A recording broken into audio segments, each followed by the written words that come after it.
Здравейте! Пътувам към апартамента на Панагюрище. Имам оглед след 10 на 15 минути. Тъй като апартамент е вече в продажба, мисля днес да наснимам едно последно видео, за да ви покажа в детайли как се справихме с ремонта. Ако ви е интересно, останете още малко. Започваме от малкия апартамент, който се намира откъм жилищната част на сградата. Това е въпросното студио, което сътворихме. Холната му част. Тук е някакви глезотийки. Спалната му част. Легло 1,40, да може да се съберат и двама. Тук имаме едно огледалце. Може да се използва за тоалетка, може да се използва и за бюро.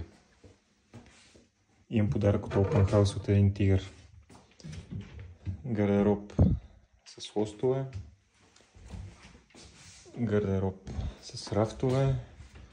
Тук съм оставил една ниша за сгъваеми столчета, за дъска за гладене или за който каквото си поиска. Огледалце пак. И това е кухнята, който не е виждал. Хладилничета. Марки. Останали са някакви къси работи от Open House. Имаме чекмеджета, фурна Bosch, котлони, абсорбатор от Evrolux, миялна. Тук съм оставил место за пералня и още доста шкафове за съхранение. Тук има две шкафчета. Тук съм направил рафтовете малко по-наситно, за да се използват най-вероятно за обувки. Още шкафчета, да не ги отваряме всичките. Вратите Windoor Design, най-вероятно се досещате. Ето я и банята.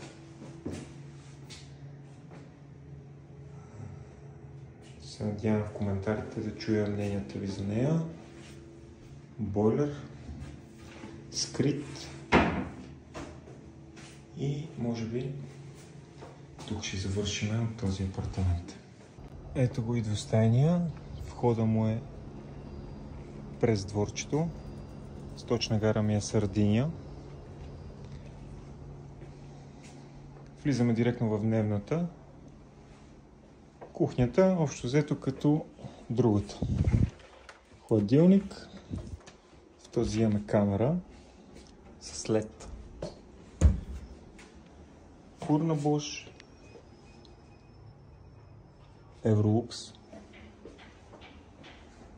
Место за пералня. Миялна. Тук сме направили един бар, който може да се използва за трапезна маса. Може да се сложи и друга масичка, която да се яде от дивана. Тук имаме една ламперика за TV. Интересно осветление. Гардеробчета.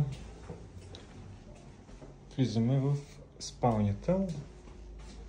Легло 1,60 на 2 с достатъчно място в гардеробите. Пак лостове. Пак рафтове. Доста чекмеджета. Отново имаме нещо средно между тоалетка и бюро, който за каквото иска да го използва. Огледалце. Един интересен тапет.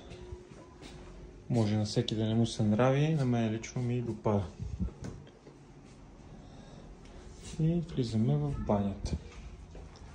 банята. Душ кабина, шкафче и общо взето всичко необходимо за една двойка. Това е от тук. Ако ви харесва или не ви харесва, ще очаквам да прочета в коментарите.